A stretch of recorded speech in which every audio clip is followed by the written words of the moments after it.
So first things first, it's super easy. The more times you do it and the more encounters you have, the more you'll learn and perfect your technique. Everybody does it a little bit differently, so I'm not saying that mine is the perfect end-all best way to grunt call, but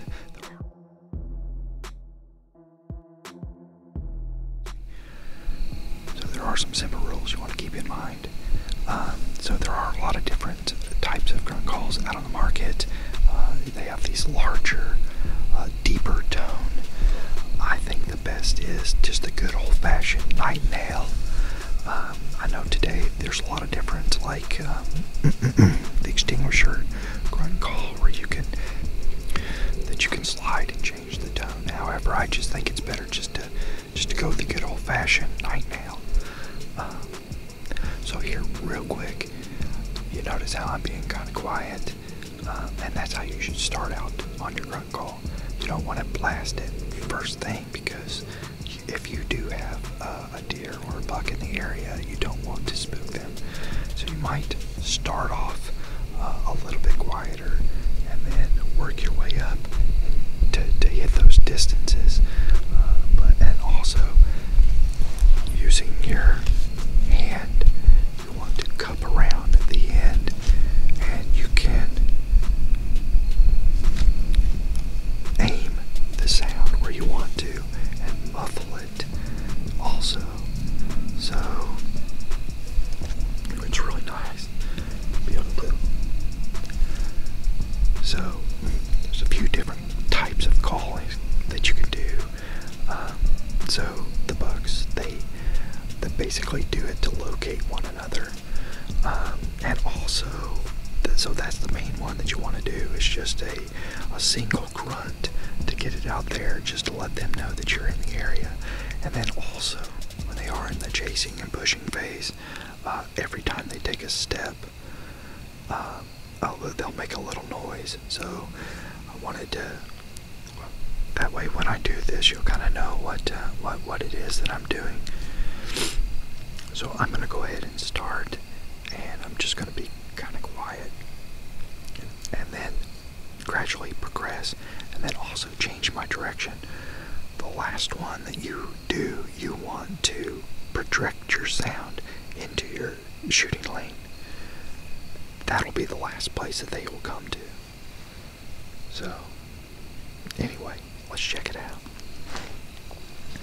Notice it again, how I'm cupping my hand around the end, and I'm starting off very quiet.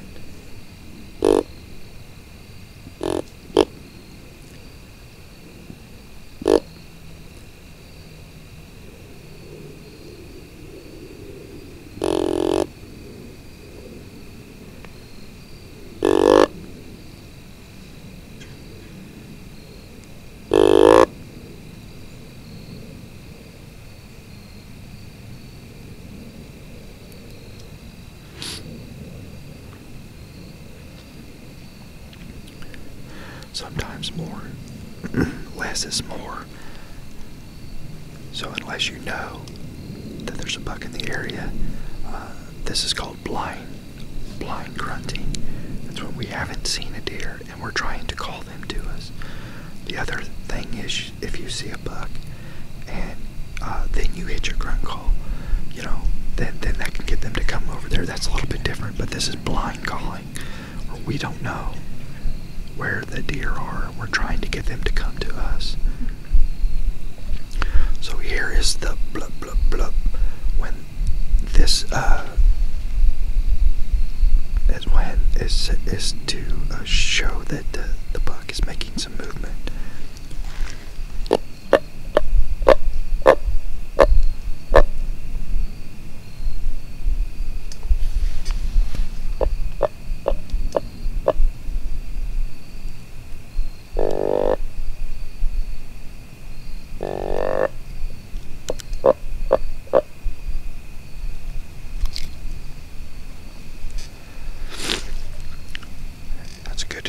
About 10 to 15 minute interval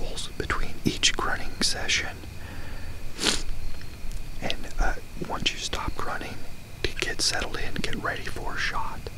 Because they can come right to your tree, right to the base of your tree. So I'm going to go ahead and do that right now. I'm going to give it about 15-20 minutes, and then I'll do it again. Stay tuned.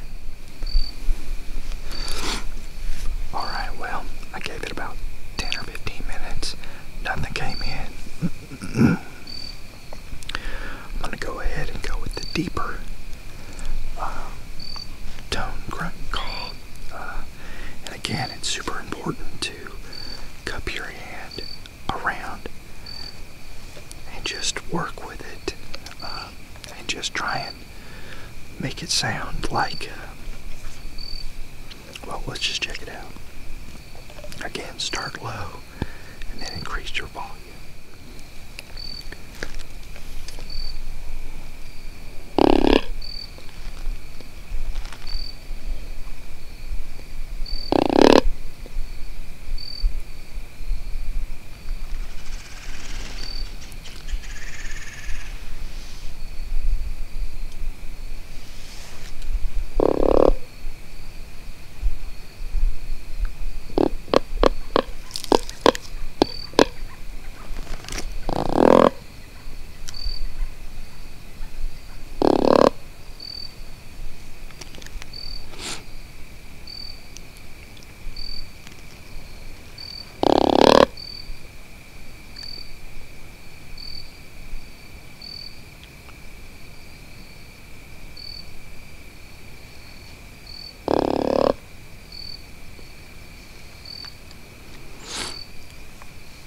That's all it takes. Give that 10 or 15 minutes. Again, go ahead and get your bow ready. Get set up. Because they will come right to you if the time is right, the situations are correct. I'm going to go ahead and get ready. We got some time. I'm going to hit the grunt call here in a little bit and see if we get any response come in. It'd be nice to see a buck tonight.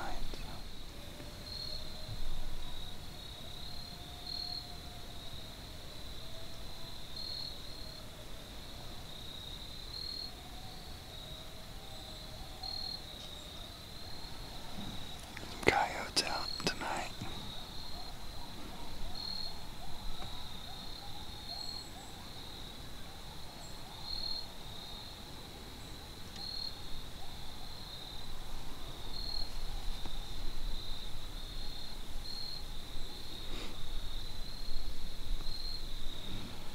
We'll do a little grunt calling.